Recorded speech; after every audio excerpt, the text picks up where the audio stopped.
Hey guys, tonight we're heading deep, and I mean deep, into a forgotten rainforest, where the trees breathe louder than you do and everything, from the smallest beetle to the mossy stones, seems to have its own little opinion about your presence. The air is thick, like someone boiled a stew of leaves and memory, and the birds. Well, let's just say they're louder than your group chat at 2 a.m. This isn't a vacation.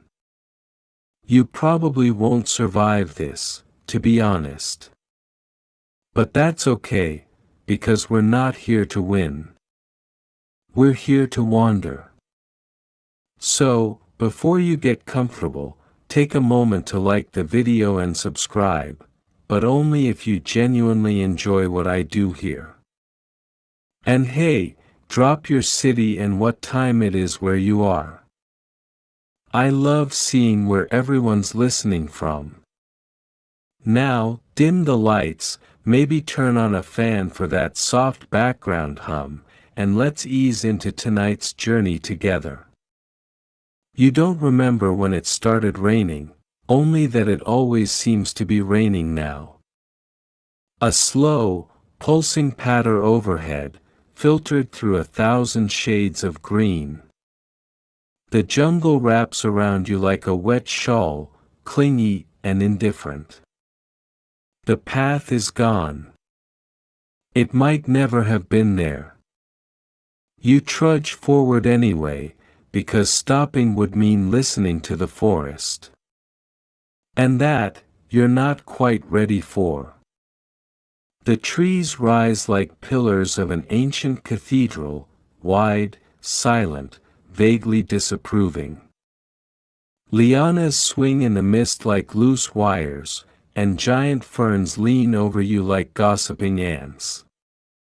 Something rustles just to your left, but you don't look. You've learned that nothing good comes from making eye contact with sounds. And then, there's the smell. Earthy, sure.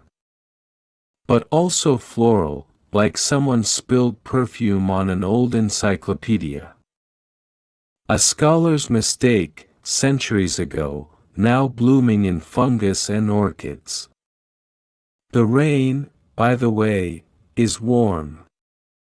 Not cold. It slides down the back of your neck like the whisper of something old remembering your name. And as you duck under a particularly low branch, because of course it waits until the last second to slap you, you spot the first real sign. Not a map. Not a trail marker. A feather. Bright blue, tipped in scarlet, it's wedged between two knotted roots as if it simply grew there. And not some sad, molting thing, no, this feather gleams like it's been oiled with sunlight. You pick it up. It hums. Not with sound, but with pressure. Like the air shifts slightly when it's near your hand. You turn it over. No obvious writing. Just the impossible fact of it. That's when you hear it, distant and strange. A series of echoing squawks. Not chaotic, not random. Rhythmic. Almost ceremonial. Somewhere above you, parrots are chanting. You squint up through the green rain, trying to find them, and that's when you realize, there are no other birdsongs. Just the parrots. Everything else is quiet. Too quiet. Even the insects seem to be listening.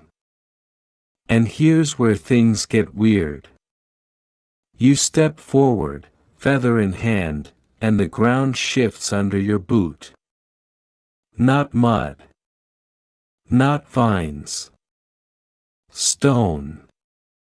Carved, square, deliberate. You crouch, brush away leaves and moss, and there it is. A tiled surface. Worn with time, but unmistakably geometric. A buried road. Historians still argue whether jungle cities were really so well planned, or whether the forest just makes things look orderly when it digests them. But here it is, unmistakable, a stone path that doesn't belong in the middle of nowhere. And it's not alone. You stand and trace the line with your eyes. The path curves, dips slightly, then rises toward what looks, barely, like the outline of stairs. The forest is reclaiming them, of course. Roots twist over the edges. But stone is stubborn. This was once an entrance. There's an old Portuguese explorer's journal, dated 1679, that claimed parrots once led travelers to temples. It was dismissed, obviously.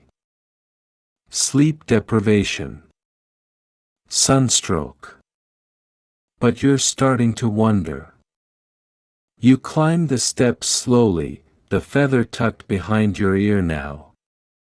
The rain pauses. Not stops, pauses. As if the weather itself is waiting to see what you'll do next. At the top, the view is, well, it's still trees. But the space changes. The pressure in your ears lightens. The trees open into a circular clearing. Not hacked away. Not burned. Grown that way. A natural dome of leaves, like nature gave itself a haircut around something sacred. At the center, a cracked pillar. Maybe 10 feet tall. Covered in moss and vines, but you can still make out carvings. You approach. The carvings aren't people. They're birds. Parrots, specifically. Rows and rows of them, stacked like family portraits.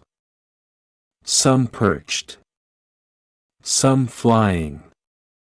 One very large one at the top, wearing what looks suspiciously like a crown. This isn't some little art project. This is reverence. The pillar is ringed by small stones, too symmetrical to be random. Maybe once used for sitting. Or kneeling. Or, offerings. Mainstream archaeology has long confirmed that birds, especially parrots and macaws, were deeply significant in many pre-Columbian cultures. The Moche of Peru, the Maya, even tribes in Papua New Guinea, parrots weren't just pets. They were messengers. Spirits. Judges. And apparently, in this forgotten city, they might have been clergy. That's when you hear the flutter. A single parrot. Red and green, massive wings, a tail like silk. It lands on the top of the pillar and looks directly at you. It blinks. And then it says, in an ancient accent you didn't know you understood, late, but welcome. Yeah. This is going to be one of those nights.